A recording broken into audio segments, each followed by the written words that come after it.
இன்னைக்கு வந்து என்னுடைய பிரேக்ஃபாஸ்ட் ரொட்டீன் என்ன அப்படின்றத உங்க கூட ஷேர் பண்ண போறேன். ஏன்னா ஒரு ஹெல்த்தியான பிரேக்ஃபாஸ்ட் தான் நான் எப்பவுமே சாப்பிடுவேன்.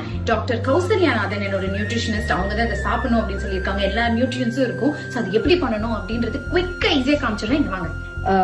கோகனட் மில்க் எடுத்துக்கணும் 50 ml. அதுக்கப்புறம் சியா சீட்ஸ் வந்து நான் ஊற வச்சிருக்கேன்.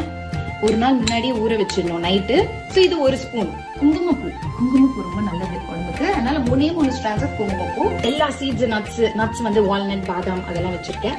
பிளாக் சீட்ஸ், பம்கின் சீட்ஸ் எல்லாமே இதுல இருக்கு. வாட்டர்மெலன் சீட்ஸ் அதெல்லாம் மிக்ஸ் பண்ணிடணும். சும்மா கொஞ்சோண்டு பிரவுன் சுகர், ரேசின்ஸ், அப்புறம் உங்களுக்கு பிடிச்ச ஃப்ரூட்ஸ். நான் பனானா அண்ட் மேங்கோ வச்சிருக்கேன். So yummy. Happy breakfast. Try பண்ணுங்க. கண்டிப்பா இது ரொம்ப ஹெல்த்தி and stay healthy.